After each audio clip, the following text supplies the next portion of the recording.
श्री सद्गुरुनाथ महाराज की जय।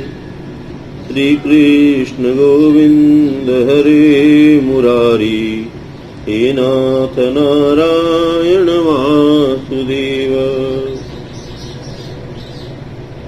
तत्व चिंतामणि।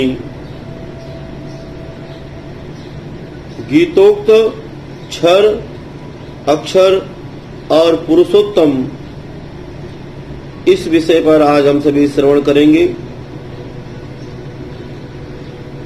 7वें अध्याय के 4, 5वें और 6ठे श्लोकों में अपरा, परा और अहम के रूप में जिस तत्व का वर्णन है, उसी का 13वें अध्याय के पहले और दूसरे श्लोक में क्षेत्र, क्षेत्रज्ञ और माम के नाम से एवं 15वें अध्याय के 16वें और 17वें श्लोक में क्षर, अक्षर और पुरुषोत्तम के नाम से है। इन तीनों में अपरा, क्षेत्र और क्षर प्रकृति सहित इस जड़ जगत के वाचक हैं। परा, क्षेत्रज्ञ और अक्षर जीव के वाचक हैं तथा अहम, माम और पुरुषोत्तम परमेश्वर के वाचक हैं। यह श्रीमद् भगवद गीता में वर्णन किया गया है। क्षर क्या है? प्रकृति सहित विनाशी जड़ तत्वों का विस्तार 13वें अध्याय के गीता श्री गीता के 5वें श्लोक में है कि महाभूतान्य अहंकारो बुद्धिरव्यक्तमेव च इंद्रियाणि दशैकम च पंचम चेन्द्रिय गोचरा। आकाश, वायु, अग्नि, जल और पृथ्वी के सूक्ष्म भाव रूप पंच महाभूत अहंकार, बुद्धि, मूल प्रकृति अर्थात त्रिगुणमयी माया, श्रोत्र, त्वचा, नेत्र, रसना, घ्राण, वाणी, हस्त, पाद, उपस्थ और गुदा 10 इंद्रियां, एक मन और पंच ज्ञानेन्द्रियों के शब्द, स्पर्श, रूप, रस और गंध 5 विषय, इस प्रकार 24 क्षर तत्व हैं। 7वें अध्याय के 4 श्लोक में इन्हीं का संक्षेप अष्टधा प्रकृति के रूप में किया गया है कि भूमिरापो अनलो वायु खम मनो बुद्धिरेव च अहंकारम इत्यमे भिन्ना प्रकृतिरष्टधाः। और भूतों सहित इसी प्रकृति का और भी संक्षेप रूप 15वें अध्याय के 16वें श्लोक में क्षरः सर्वाणि भूतानि है। या यूं समझना चाहिए कि क्षरः सर्वाणि भूतानि का विस्तार अष्टधा प्रकृति और उसका विस्तार 24 तत्व है। वास्तव में तीनों एक ही वस्तु है। श्रीमद् भगवद गीता के 7वें अध्याय के 30वें और 8वें अध्याय के पहले तथा 4 श्लोक में अधिभूत के नाम से 13वें अध्याय के 20वें श्लोक में पूर्वार्ध में 10 कार्य, 13 करण और 1 प्रकृति के नाम से कार्य कारण कर्तृत्व हेतु प्रकृति रुच्यते। एवं श्रीमद् भगवद गीता के 14वें अध्याय के 3 और 4 श्लोक में महद ब्रह्म और मूर्तयः शब्दों से भी इसी प्रकृति सहित विनाशी जगत का वर्णन किया गया है। अक्षर श्रीमद् भगवद गीता के 7वें अध्याय के 5वें श्लोक में परा प्रकृति के नाम से, 13वें अध्याय के 2 श्लोक में क्षेत्रज्ञ के नाम से और 15वें अध्याय के 16वें श्लोक में कूटस्थ और अक्षर के नाम से जीव का वर्णन है। यह जीवात्मा प्रकृति से श्रेष्ठ है, ज्ञाता है, चेतन है तथा अक्षर होने से नित्य है। श्रीमद् भगवद गीता के 15वें अध्याय के 16वें श्लोक में कूट अस्तो अक्षर उच्यते के अनुसार जीव का विशेषण कूटस्थ होने के कारण कुछ सज्जनों ने इसका अर्थ प्रकृति या भगवान की माया शक्ति से किया है, परंतु श्री गीता में अक्षर और कूटस्थ शब्द कहीं भी प्रकृति के अर्थ में व्यवहृत नहीं हुए, बल्कि ये दोनों ही स्थान स्थान में जीवात्मा और परमात्मा के वाचक रूप से आए हैं। जैसे ज्ञान विज्ञान तूतात्मा कूटस्थो विचितेन्द्रिय युक्तम इत्युमुच्यते योगी समलोष्टा स्वकांचनः एत्वक्षरमनिर्देशस्य मव्यक्तं पर्युपासते सर्वत्र गमनश्चिन्त्यं च कूटस्थमचलं ध्रुवम् अव्यक्तो अक्षरम् इत्युक्तम् अस्तमाहु परमां गतिं कर्मं ब्रह्मोद्भवं विद्धि ब्रह्माक्षर समुद्भवम्। दूसरी बात यह विचारणीय है कि आगे चलकर श्रीमद् भगवद गीता के 15वें अध्याय के 18वें श्लोक में भगवान कहते हैं कि मैं क्षर से अतीत हूँ और अक्षर से भी उत्तम हूँ।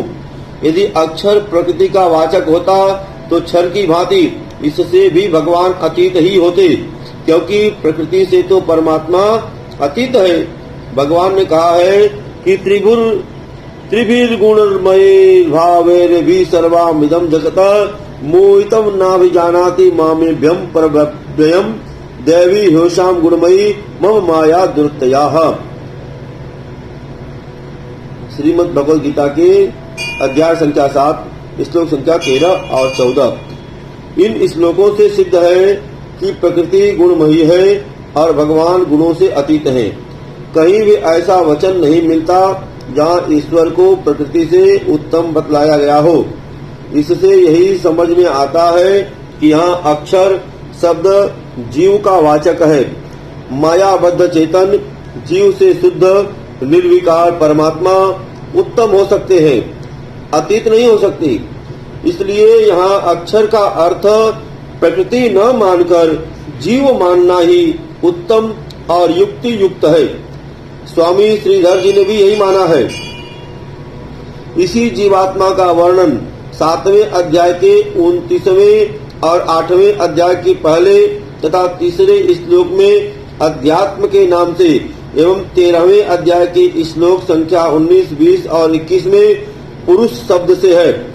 वहाँ सुख दुखों के भोक्ता प्रकृति में स्थित है और सद योनि में जन्म लेने वाला बतलाने के कारण पुरुष शब्द से जीवात्मा सिद्ध है। 15वें अध्याय के 7वें श्लोक में जीव भूत नाम से और 8वें में ईश्वर नाम से, 14वें में अध्याय के तीसरे में गर्भ और बीज के नाम से भी जीवात्मा ही कथन है। जीवात्मा चेतन है, अचल है, ध्रुव है, नित्य है, भोक्ता है। इन सब भावों को समझाने के लिए ही भगवान ने विभिन्न नाम और भावों से वर्णन किया है। पुरुषोत्तमः यह तत्व परम दुर्विज्ञेय है। इसी से भगवान ने अनेक भावों से इसका वर्णन किया है।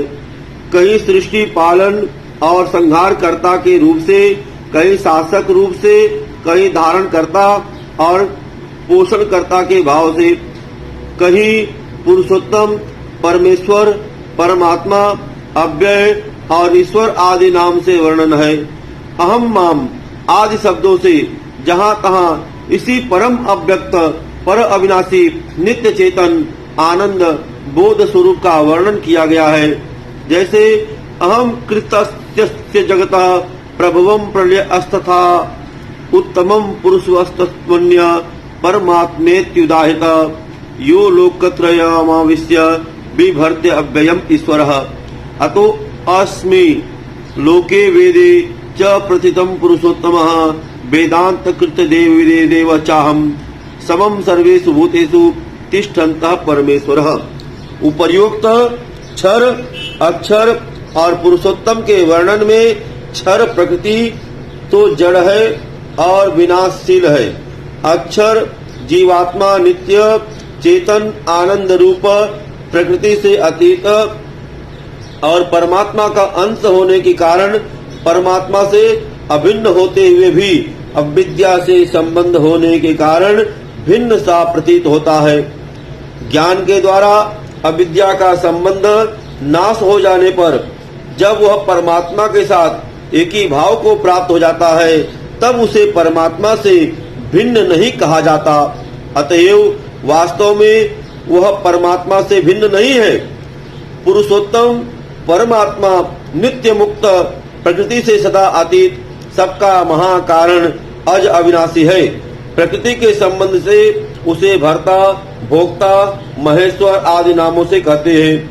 प्रकृति और समस्त कार्य परमात्मा में केवल अध्यारोपित है। वस्तुतः परमात्मा के सिवा अन्य कोई वस्तु है ही नहीं। इस रहस्य का तत्व जानने को ही परम पद की प्राप्ति और मुक्ति कहा जाता है। अतः इसको जानने के लिए विशेष प्रयत्न करना चाहिए।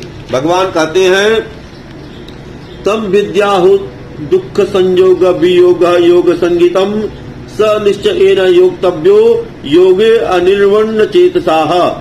जो दुख रूप संसार के संयोग से रहित है, जिसका नाम योग है, उसको जानना चाहिए। वह परमात्मा की प्राप्ति रूप योग जो है, तत्पर चित्त से निश्चय पूर्वक ही करना चाहिए। बोलो श्री कृष्ण भगवान की जय। श्रीमन्नारायण नारायण नारायण, हरिमन्नारायण नारायण नारायण, श्रीमन्नारायण नारायण नारायण।